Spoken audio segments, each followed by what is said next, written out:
in the morning. Welcome back to our channel.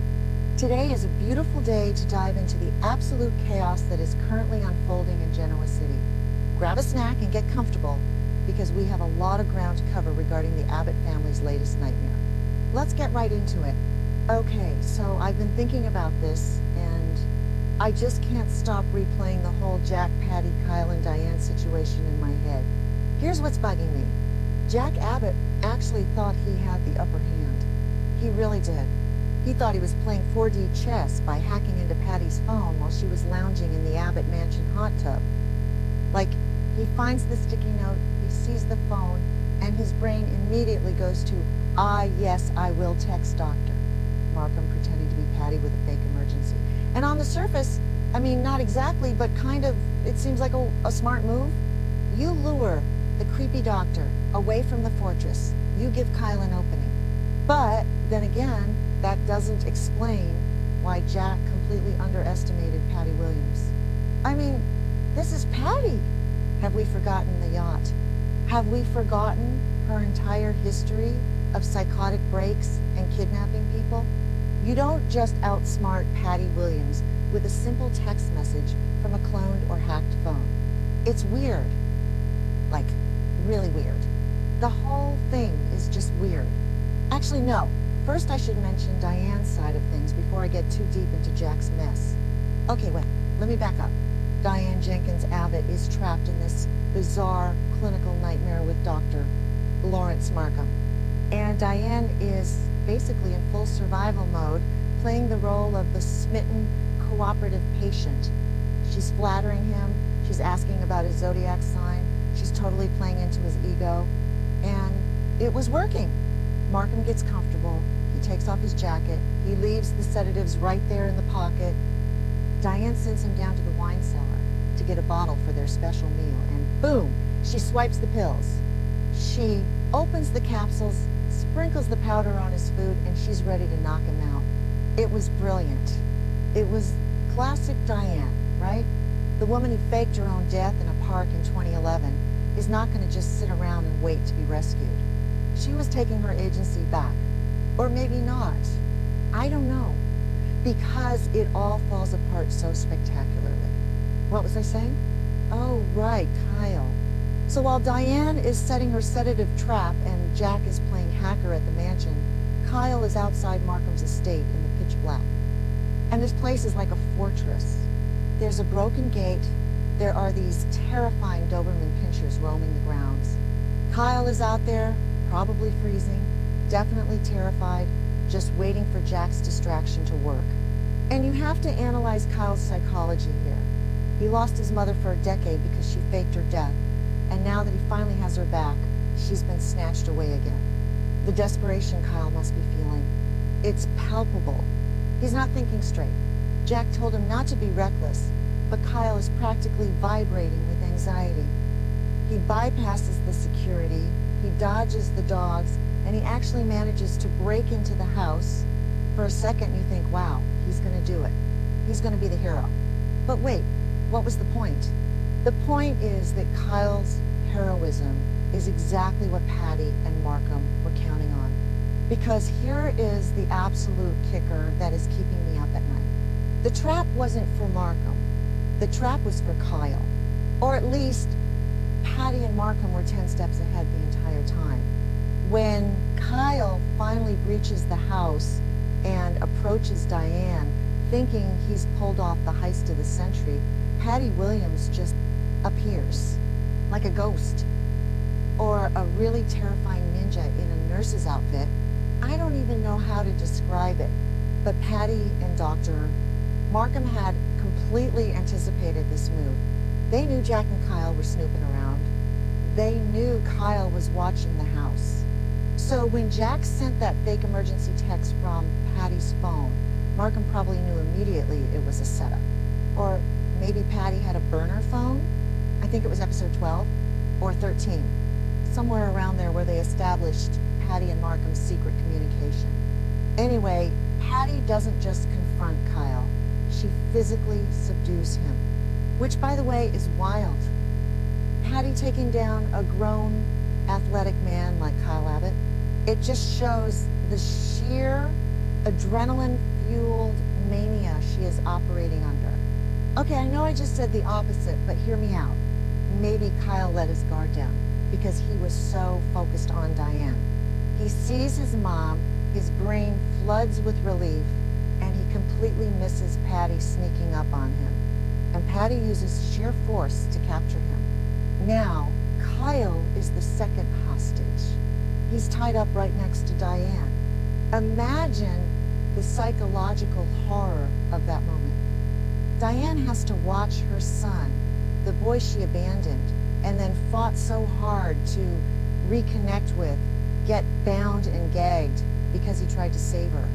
And her sedative plan, completely ruined. Markham isn't going to eat that spiked food now. The element of surprise is gone. Diane's brilliant, cunning escape plan is shattered into a million pieces just because Kyle tried to play the White Knight. It's a Greek tragedy. It really is. The irony is just suffocating. But then again, why Kyle? Why take the son hostage? Let's dive into Patty's motivations here because they are a mess, much like my brain right now. Patty is obsessed with Jack. She wants Jack's heart, his soul, his future, everything. She told Jack that Diane would never be the same after this breakdown and that Jack needs to move on with her. So by capturing Kyle, Patty is essentially taking Jack's entire legacy hostage. She has his wife and his heir. Patty is creating an impossible negotiation. If Jack wants his family back, what does he have to give up? Himself? Does he have to publicly declare his undying love for Patty on national television? Does he have to marry her? Does he have to sign over Jabot? Actually, probably not Jabot. Patty doesn't care about cosmetics. She cares about Jack. She wants him to suffer, but she also wants him to love her. It's a completely contradictory psychological state. She's punishing him for rejecting her, while simultaneously trying to force him into a relationship. And let's talk about Jack receiving this news. Because Jack is sitting at the Abbott mansion, probably pouring himself a drink, thinking he's won. He's thinking, I hacked the phone, Markham is gone, Kyle is getting Diane, I am a genius. And then the phone rings or he gets a message or whatever, and he finds out that not only is Diane still trapped, but now Kyle is a hostage too. The absolute despair that must wash over Jack in that moment, I can't even fathom it. He is facing an impossible negotiation. He has no leverage. None. Zero. Patty holds all the cards. Jack is totally backed into a corner, and it's his own fault. If he hadn't tried to play games with Patty, if he had just called the police like a normal person, but wait, no, he couldn't call the cops because Patty would have hurt Diane. So he was trapped from the start. But still, Jack's arrogance really cost him here. I keep comparing this to Victor Newman's schemes. Like, Victor is the master of the impossible negotiation. Victor will buy your company, steal your wife, and make you thank him for it. But Victor is calculating in cold. Patty is pure, unadulterated chaos. You can't negotiate with chaos. Jack is trying to use logic against a woman who thinks a stuffed cat is a valid companion. Okay, that was years ago, but you get my point. Jack is trying to outmaneuver someone who doesn't even play by the rules of reality.